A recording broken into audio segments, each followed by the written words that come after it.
Rome didn't lose Baiae to war. It lost it to pleasure. This was the richest playground on earth.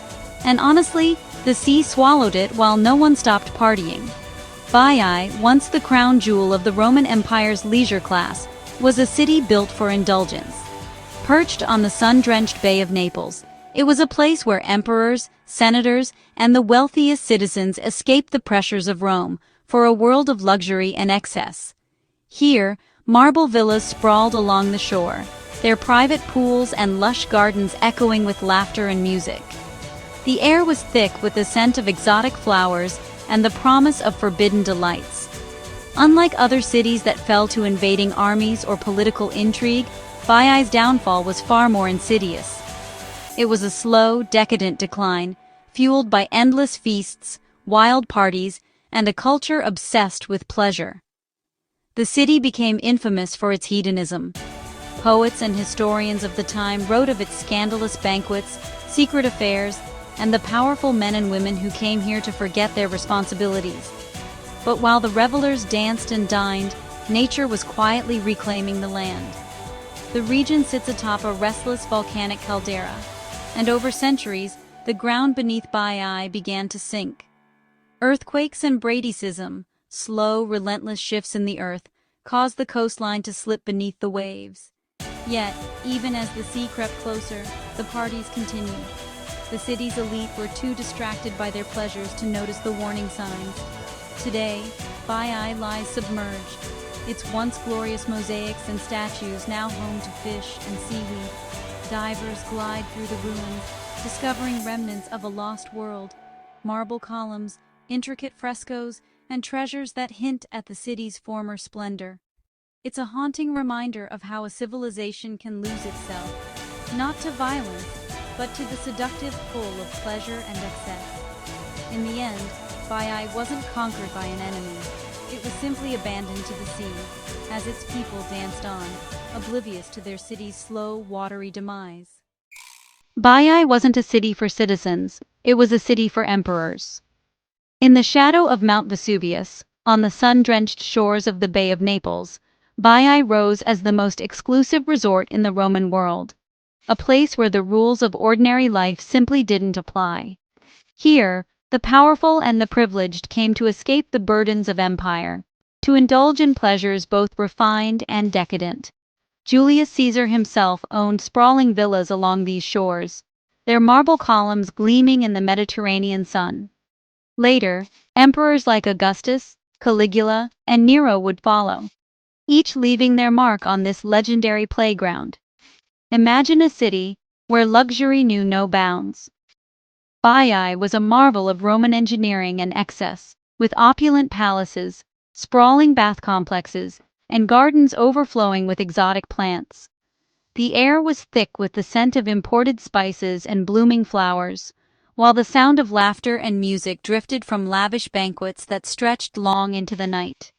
Here, the elite reclined on silk cushions, sipping wine cooled with snow brought down from distant mountains, as servants attended to their every whim. But Baiae was more than just a retreat. It was a stage for power, intrigue, and scandal. Deals that shaped the fate of the empire were whispered in its shaded porticos. Alliances were forged and broken over feasts that dazzled the senses. Nero, infamous for his appetite for excess, hosted parties that lasted for days, where the boundaries of propriety were pushed to their limits. It was said that what happened in Baiae stayed in Baiae, and for good reason. Beneath the surface, the city was alive with innovation. Natural hot springs bubbled up from the volcanic earth, feeding luxurious bathhouses where guests could soak away their cares. Ingenious Roman architects built floating banquet halls and pleasure barges, turning the bay itself into a stage for spectacle. The coastline glittered with mosaics and marble, while hidden tunnels and secret chambers hinted at the mysteries that unfolded behind closed doors. Today, much of Baiae lies beneath the waves, a sunken city lost to time. But its legend endures, a testament to the heights of Roman luxury and the depths of its ambition. This was Rome's Las Vegas, without limits, without restraint, and without equal. But Baiae had a secret problem. one that would shape its destiny for centuries to come. This glittering Roman resort, famed for its luxury and excess, was built on a foundation more unstable than anyone could have imagined. Beneath the marble villas and opulent bathhouses, the land itself was alive and restless. Baiae sat directly atop the Campi Flegrei supervolcano, one of the most dangerous and volatile volcanic systems in the world. The Campi Flegrei, or Fields of Fire, is not just a single volcano, but a vast caldera, a collapsed volcanic crater, stretching for miles beneath the surface of the Bay of Naples.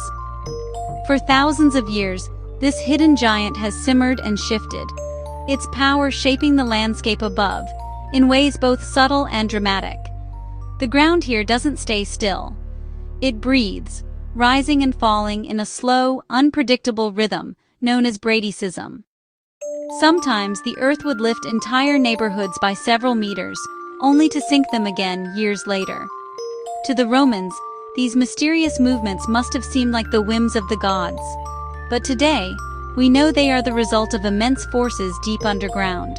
Magma chambers filling and emptying, gases building up, and the Earth's crust flexing under unimaginable pressure.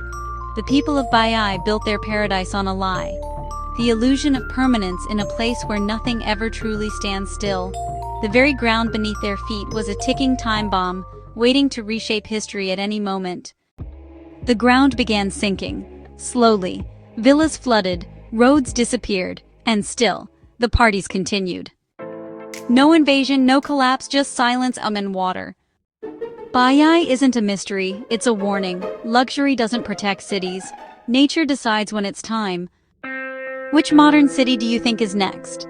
Subscribe to Eternal Echoes for more ancient mysteries.